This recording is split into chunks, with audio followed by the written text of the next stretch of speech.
होगा महाराष्ट्र का सीएम चेहरा? महायुति और एनडीए के घटक दलों में अलग अलग दावे।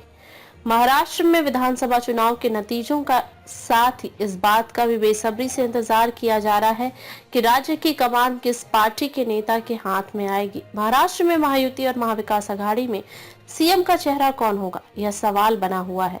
इस बीच दोनों ही गठबंधन यह दावा कर रही हैं कि उनकी सरकार बनेगी। 288 सदस्यीय विधानसभा के चुनाव के नतीजे 23 नवंबर को घोषित किए जाएंगे। वोटिंग के बाद नाना पटोले ने कहा था कि कांग्रेस के नेतृत्व में एनडीए सरकार बनाएगी और कांग्रेस को सबसे ज्यादा सीटें आएंगी। हालांकि उनका यह दावा शिवसेना यूबीटी को शायद पसंद नहीं आया, जिसके नेता संजय राउत ने गुरुवार को कहा कि बहुमत मिलने पर मुख्यमंत्री के चेहरे पर फैसला गठबंधन सहयोगी संयुक्त रूप से करेंगे। संजय राउत ने कहा कि अगर कांग्रेस हाईकमान ने पटोले से कहा है कि वह सीएम होंगे तो पार्टी के अध्यक्ष मल्लिकार्जुन खड़गे, राहुल गांधी, सोनिया गांधी और प्रियंका गांधी वाड्रा को भी इसकी घोषणा करनी चाहिए।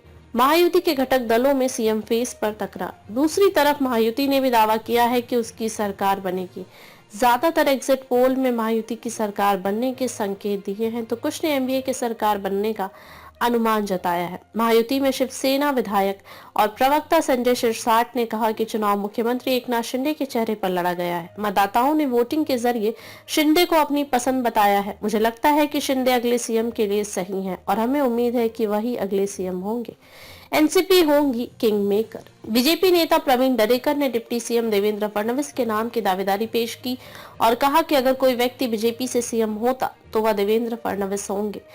एनसीपी नेता अमोल मितकरी ने आज अजित पवार का नाम आगे बढ़ाते हुए कहा कि नतीजा चाहे कुछ भी हो, एनसीपी किंग मेकर होगी। सीएम के चेहरे के बारे में पूछे जाने पर देवेंद्र फडणवीस ने कहा कि महायुति की तीनों पार्टियां साथ बैठेंगी और निर्णय लेंगी। बीजेपी नेता दरेकर ने दावा किया कि महायुति की सरकार बनेगी।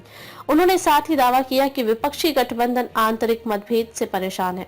महाराष्ट्र की जनता ने स्पष्ट जनादेश दिया है और महायुति का सीएम बनेगा, न तो एनडीए और न ही कांग्रेस का सीएम होगा।